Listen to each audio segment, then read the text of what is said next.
Okay, so if you can't tell by now, I am a big fan of Tesla. One of my dreams eventually is to own a Tesla, specifically the Cybertruck. And I know one of the big concerns for Tesla owners in colder temperatures is how they handle range loss. So I want to talk today um, about the about the application of Tesla vehicles in winter. So I know that a lot of Tesla models are all-wheel drive, but with this being an EV, how does the battery respond? So here we have somebody posting a video of them getting 200 miles of range with a preheated battery, which was about a 33% loss on the EPA of 310 miles. Now, I mean, what I want to do here is check out. Let's take a look at this Tesla. I wonder if they talk about. Okay, so in this recent video, a Tesla Model 3 is tested in temps in excess of 40 below. Sure, there may be folks in areas that experience temps below 40 Celsius or negative 40 Fahrenheit. Um, Looks like this is in Calgary, Alberta, Canada. Um, Not sure where Calgary is, but when I hear Canada, I do think of cold weather and snow. Let's take a look at how this handles this. So, I mean, you can see some snow building up, and it looks, relatively fine. Um, and again, I wonder if this is the all-wheel drive version. Um, Taking a look here, it doesn't really mention whether or not it's the all-wheel drive version, but I can imagine that oh, look at that. I can imagine that rear wheel drive in snowy conditions might not exactly be the best thing. Now here we have somebody talking about a 42% loss of range in cold weather, so temperatures plummeted to 17 Fahrenheit, and he saw 42% loss, so um, here we go. He only shows footage of the slower city driving, however he mentions having to head back home.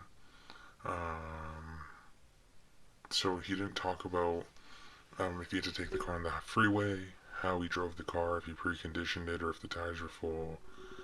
Um, it looked like so he's showing a 42% decrease. Now let's take a look here. We have another one with the Model 3 and the range dropping by 40% when it drops into the 20s. And they're saying it could be due to cabin heater use. Um, hmm. So this Robert Rogus here is talking about how the loss of range has been the only unpleasant surprise while driving an EV. Despite that, he's not going back to ice cars. Hmm. Let's look at Tesla. So watch for the snowflake icon. Some of the energy stored in the battery won't be accessible until your battery heats up. Leave your Tesla plugged in. Use scheduled departure or precondition before you drive. Conserve energy on the road. So it does look like, even Tesla is acknowledging um, that there are some issues in the snow and ice. Huh. Let's see how much winter tires cost for a Tesla.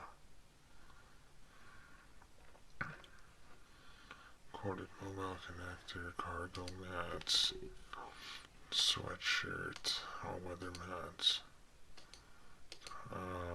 tire repair kit. Ooh. Okay, now this looks kind of cool. Sorry. Not on here. Model 3. Where would this be under? Accessories? Sorry. Do they not have winter tires on here, or am I just losing my mind? Um,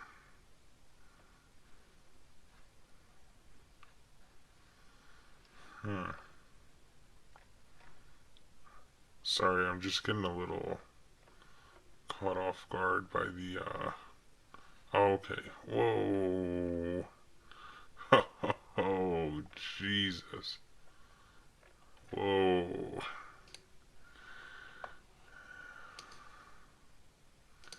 We're talking $2,500 to potentially $4,000. No, wow. That is insane. How much? Winter, $3,500. Oh my God. Wow. I would have never guessed that winter tires would have cost $3,500. Wow. And then, oh wow. That is insane.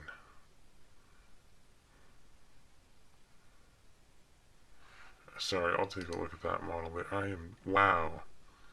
So we're looking at $3,500 for winter tires. Wow. That, I don't know what to say. See, what I like to do is record most of my videos in one take. I believe that a lot of YouTubers, they cut it up, they get rid of some of the rawness, and for me, YouTube is a platform, especially as I was growing up, was, a place where raw, unfiltered content was posted, and you got to see genuine reactions, have genuine conversations, and one thing I've always been about is, making it feel like you're talking to a friend. And I am just taken back by the $3,500 price on winter tires. Wow, I'm taken back. I did not expect that. But ultimately, it looks like, you know, even if you're experiencing a 40% loss in range on let's go to the Tesla.com website. So if I come over to Model 3 and I order now, I'm looking at 322 miles. So worst case scenario, on the long range you still have about 200 miles, and on the standard range you have give or take 140 miles. So if you're just day-to-day driving around the city and you're not doing an excessive amount of driving in your standard range plus, long range can go a little bit further. I mean, I think that you're probably fine in a Tesla, to be honest, as long as you're diligent with charging it every night and you're getting a good charge overnight that'll bring you back up to full range by the morning, and you're keeping it plugged in and preconditioning it and doing all the other right things that you should be doing if you want to use this as a daily driver in the winter. But I know a lot of folk that live in winter climates that don't trust their all seasons, and to pay $3,500 for a set of winter tires is insane. I couldn't believe that, but I think maybe at that point you'd have to go with a third party vendor. I mean, ultimately, the range loss is disappointing, but I can't say that it's unexpected. I think that what Tesla owners need to consider is how meticulous they're being with their maintenance to make this thing work for them in the winter. I mean, it's still better than a gas vehicle, but depending on how cold it gets where you are, you might not be able to, do the same things that you would want to versus a gas vehicle. Um, Definitely still thinking about $3,500 for winter tires, but um, honestly, I think on a day-to-day driving, a person that's doing day-to-day driving, that's plugging their car in at night, that's preconditioning it, that's keeping it warm, that's letting the engine, that's doing all the right things, should be fine to use this as a day-to-day driver.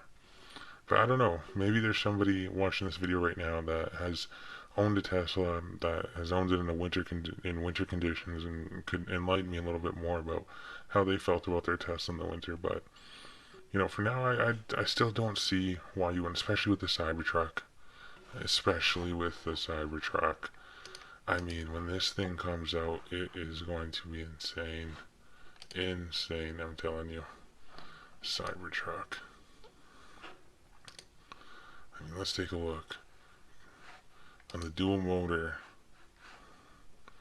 300 miles. I mean, I don't know. I feel like this thing should be able to handle the cold a little bit better, but then again, would it? I'm not sure. I mean, given that it's stainless steel, how does stainless steel react to cold temperatures? I don't know.